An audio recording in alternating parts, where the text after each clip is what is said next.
Halo, apa kabar? Saya Hersman Munarif dari Forum News Network. Seperti biasa, saya ajak Anda ngobrol bersama dengan Bung Rocky Gerung. Bung Rocky, publik mulai khawatir ini melihat komposisi kabinet Pak Prabowo Gibran ini ya, karena beberapa menteri, beberapa calon menteri gitu ya, itu terdeteksi mereka ini punya hubungan atau terkait, bahkan ada juga yang hubungan famili dengan kelompok-kelompok yang disebut sebagai oligarki atau pemilik modal besar gitu ya. Dan bersamaan dengan itu salah satu calon menteri saat ini yakni Menteri Bahlil yang sekarang ini kan sedang banyak sekali dipersoalkan karena disertasinya karena gelar doktornya ya di UI dan disertasinya itu diduga itu merupakan plagiat. Jadi ini merupakan pelanggaran etis dan juga ada persoalan pelanggaran akademis. Ya, publik mendeteksi mulai merabah kondisi etis dari kabinet Pak Prabowo. Yang pertama, orang melihat ada beberapa nama yang terindikasi terhubung atau terafiliasi dengan kepentingan oligarki. Hal yang mungkin biasa aja, tetapi kita mau lihat impact-nya di dalam portofolio kabinet nanti. Siapa memegang apa, dikendalikan oleh siapa, demi tujuan apa. Kira-kira begitu pertanyaan penelitiannya. Sama dengan pertanyaan penelitian yang juga akan diajukan terus oleh kalangan akademisi terhadap disertasi dari Surya Bahlil yang juga adalah menteri atau calon menteri dari kabinet yang akan datang, kabinet Pak Prabowo. Karena mulai dideteksi kelihatannya ada penyelundupan administrasi di situ, terutama karena kedudukan dari si promotor yang terafiliasi. Ini kata terafiliasi ini selalu kita mesti terangkan. Terafiliasi biasa saja sebetulnya, tapi di Indonesia terafiliasi itu ada bobot politiknya. Terafiliasi kepentingan Bahlil, yaitu sebagai komisaris. Juga orang mulai menduga bahwa ada ghostwriter di belakang disertasi Pak Bahlil. Iya, biasa aja ghostwriter. Yang penting dia bisa dipertanggungjawabkan oleh pemesannya. Tetapi kalau ghostwriter itu juga kemudian memanfaatkan sumber-sumber yang sebetulnya potensi plagiasi, itu jadi masalah tuh. Nah, semua ini ada di dalam publik kita, beredar di dalam publik kita justru untuk menduga dengan kuat bahwa potensi ethical terus sebut aja pelanggaran etik di dalam atau cari istilah yang lebih aman lah, potensi ditemukannya tokoh-tokoh yang bermasalah secara etis di kabinet Pak Prabowo itu akan menimbulkan problem panjang nanti, karena orang ingin melihat ada kontras etis antara Jokowi dan Pak Prabowo. Kalau kontras pembangunan mungkin kita anggap ya udahlah Pak Prabowo yang meneruskan tema-tema pembangunan dari Presiden Jokowi, presiden sebelumnya. Tetapi kalau soal etis itu nggak boleh ada yang sustain, ada yang dilanjutkan. Jadi kita mau lihat bahwa konflik kepentingan itu adalah soal etis di dalam pembentukan kabinet Pak Prabowo. Pelanggaran-pelanggaran yang sifatnya akademis dan melanggar tertib akademis, tertib etik dan tertib metodologi juga itu akan jadi penanda buruk dari sebuah kabinet. Jadi kelihatannya soal ya akhirnya orang akan lihat soal Bahlil dan soal Gibran dan soal beberapa menteri yang terindikasi ya kata terindikasi juga sama dengan kata terafiliasi dengan beberapa kepentingan oligarki, itu akan menimbulkan kondisi unethical dalam kabinet Pak Prabowo nanti. Ya mudah-mudahan istilah unethical itu tepatnya. Oke. Selain soal konflik of interest dan kemudian juga soal pelanggaran etik yang juga banyak disorot, ini adalah soal besarnya jumlah anggota kabinet dan besarnya anggaran yang akan disedot untuk menggaji dan membiayai departemen atau lembaga yang mereka kelola. Ini memang saya bayangkan ini nanti bisa-bisa APBN habis untuk belanja rutin ya, untuk membiayai lembaga dan kabinet yang begitu banyak gitu. Memang kabinet Pak Prabowo akan jadi sangat besar dan itu artinya beban bagi pajak rakyat yang akan membiayai. Tapi mungkin juga orang berpikir bahwa kabinet yang besar bisa melayani lebih banyak. Tetapi masalahnya adalah inti pelayanan publik itu apa? kalau kabinet itu akhirnya berfokus pada semacam menyudutkan mereka yang tetap akan kritis di dalam mengawasi kebijakan Pak Prabowo, itu artinya kabinet itu tidak mampu untuk mengendalikan arogansinya tuh. Kita berharap tidak terjadi. Tetapi kita mulai menduga bahwa kalau sebagian besar isi dari kabinet itu adalah datang dari kawasan yang mentalnya sama dengan kawasan Pak Jokowi, tentu itu bermasalah secara sebetulnya secara keutuhan berpikir. Tetapi sekali lagi yang lebih penting adalah apakah kabinet ini mampu untuk mewakili kecemasan anak muda terhadap kondisi ketenagakerjaan, kondisi utang luar negeri, kondisi daya saing produk-produk industri kita yang makin lama makin merosot. Dan karena itu upaya kita untuk mendalilkan bahwa sumber-sumber pendapatan pemerintah itu tidak mungkin diperoleh tanpa melalui utang, kan itu akhirnya begitu kan. Jadi kecemasan itu ada kecemasan anak-anak muda yang ingin melihat Indonesia ditumbuhkan dalam wilayah yang rasional, dan kita akhirnya harus pergi lagi pada apakah APBN itu sanggup menghasilkan atau memenuhi kebutuhan pembangunan masa depan, atau APBN itu akhirnya menjadi semacam tempat untuk memberi pembenaran pada utang, kan itu dasarnya kan. Jadi kalau dari awal APBN itu hanya akan bisa berfungsi kalau utangnya tiba, itu artinya negeri ini memang tidak punya inisiatif atau tidak punya kapasitas atau kreativitas untuk menggali sumber-sumber yang memungkinkan orang percaya bahwa negeri ini pada kabinet nanti akan bekerja tanpa utang atau dengan utang yang minimal. Dan utang yang sedang diincar itu tentu utang yang sifatnya tidak akan memberi efek multiplier di dalam menggerakkan ekonomi. Kalau utang itu dipakai untuk proyek-proyek yang juga padat modal, itu artinya nggak ada tetesan ke bawah. Kalau utang itu dipakai juga untuk membayar utang, itu artinya kita nggak punya lagi kreativitas untuk membayangkan bahwa Indonesia punya kapasitas untuk jadi negara maju di kemudian hari. Pak Prabowo dalam pembekalan di Hambalang mengingatkan para menteri agar APBN digunakan sebesar-besarnya untuk kesejahteraan rakyat. Tapi ya tadi itu kita sudah bahas soal besarnya jumlah anggota kabinet aja, bisa aja APBN kita yang cekak itu makin nipis saja gitu.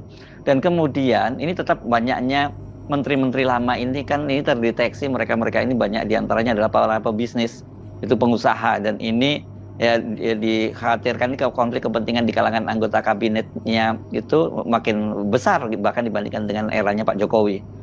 Ya tentu dalam sorotan publik terhadap postur kabinet itu timbul kecemasan atau kegelisahan bahwa APBN tidak mungkin dipakai untuk membiayai proyek kesejahteraan yang adalah proyek-proyek akumulasi itu yang minim impactnya pada perluasan lapangan kerja.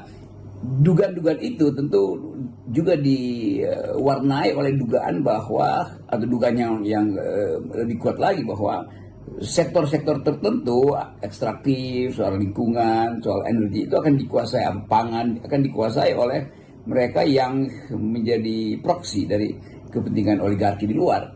Kan itu yang mulai dibaca hari-hari ini, atau mulai terbaca atau dari daftar atau dari profil dari mereka yang akan menduduki kabinet.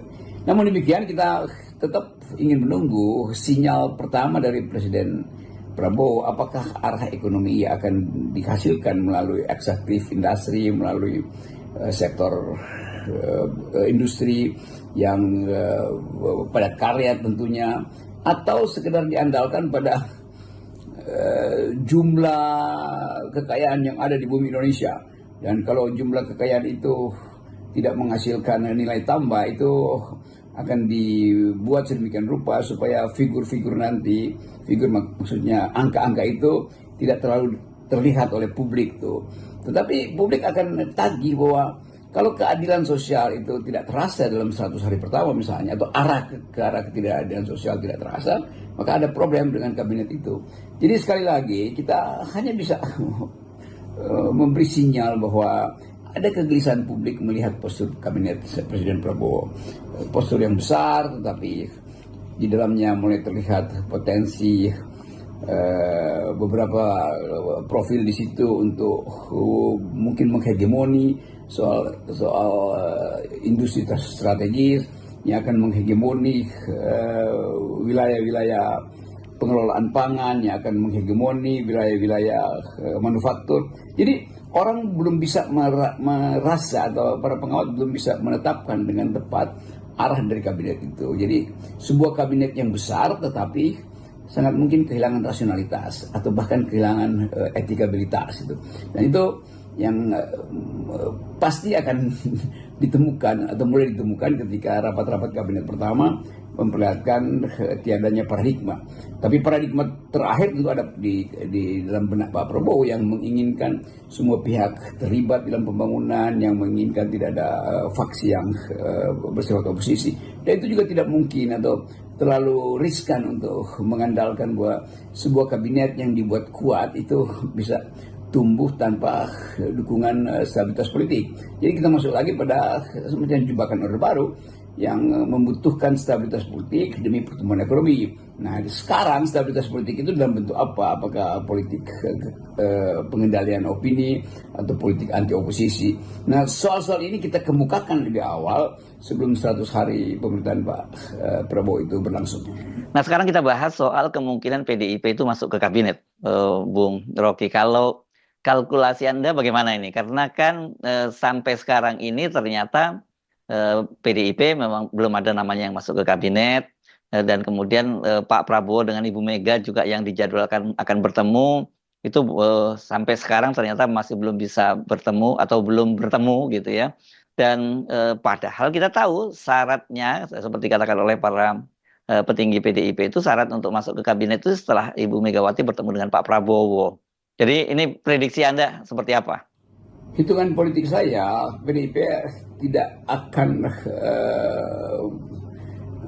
mungkin kata tidak akan masuk agak susah dipahami, tapi tidak akan mampu dibujuk kira-kira itu oleh Gerindra atau oleh Prabowo untuk tune in di dalam kebijakan 5 tahun ke depan. PDIP semacam punya sinyal batin yang menunjukkan bahwa ya kira-kira ini pemerintahan ini kurang kuat legitimasinya. Jadi Ibu Mega mungkin udah selesai melakukan kontemplasi dan tiba pada kesimpulan bahwa ya sebaiknya menunggu sehabis-habisnya sebelum memutuskan untuk bergabung dengan PDIP. Tapi PDIP dengan Presiden Prabowo. Tetapi Pak Prabowo tentu menginginkan jawaban yang lebih cepat dari Ibu Mega supaya bisa diatur ulang kedudukan Ibu Mega atau PDIP di dalam pemerintahan Pak Prabowo hari ini. Tetapi tentu Pak Jokowi juga mengintai seintensif apa sih atau sedalam apa hubungan PDIP dengan Gerindra nanti kan kepentingan Pak Jokowi masih ada atau masih bisa efektif untuk menghalangi pertemuan itu. Dan 2 hari ini tentu akan berubah sikap-sikap PDIP maupun sikap Pak Prabowo kalau Pak Jokowi betul-betul secara formil tidak lagi memegang kendali politik. Dan itu atau baru dengan cara itu kita bisa lihat kelegaan mungkin atau keterus-terangan Pak Prabowo nanti di dalam kalimat-kalimat awal ketika kabinet ini mulai bekerja, yaitu tentang arah kabinet. Apakah betul masih ingin melanjutkan Pak Jokowi atau ada poin-poin yang memang harus dia batalkan. Tidak mungkin semua hal yang diinginkan Jokowi itu dia lanjutkan. Karena ini cuma soal momentum siapa yang sudah di dalam kekuasaan. Selama ini Pak Prabowo terpilih tapi belum di dalam kekuasaan. Jadi dia belum menggenggam kekuasaan itu. Kekuasaan masih ada pada Pak Jokowi. Dan Pak Jokowi tentu tahu beberapa soal seperti soal yang mungkin bersifat rahasia atau bersifat taktis yang masih bisa dia keluarkan sebagai faktor atau sebagai kartu truf untuk sebut aja mempengaruhi Pak Prabowo. Tapi lagi-lagi ini kan tinggal urusan 30 jam ke depan tuh. Dan itu yang jadi pertaruhan publik. Apakah Jokowi nanti begitu terjadi penyerahan kekuasaan atau perubahan politik akan mengucapkan sesuatu yang akan ditagih oleh publik atau akan ditunggu oleh publik. Bahwa Jokowi mungkin akan menerangkan sesuatu menyangkut hal yang dia ketahui selama ini yang mungkin belum bisa dia ucapkan, tetapi setelah perpisahan dengan publik dia harus ucapkan itu. Apa itu? Ya mereka yang tentu dia tahu punya potensi untuk dipersoalkan secara hukum nanti bersama dengan dia tentunya. Jadi kelihatannya Pak Jokowi juga lagi menimbang-nimbang siapa yang akan dia seret untuk jadi bagian dari atau menjadi pelampung kalau pada akhirnya Pak Jokowi diseret oleh ombak politik, ya sebut ombak politik baru, itu tuntutan dari masyarakat sipil. Kan kita mulai lihat mahasiswa terutama dan LSM menginginkan Presiden Jokowi diadili. Tentu buzzer beliau akan bertahan supaya itu tidak terjadi, tetapi sejarah seringkali tiba dan tiba dengan cara yang tidak terduga. Jadi saya kira itu kisi-kisi untuk membaca 2 hari ini keadaan politik Indonesia. Salam akal sehat. Salam akal sehat, Bung Rocky.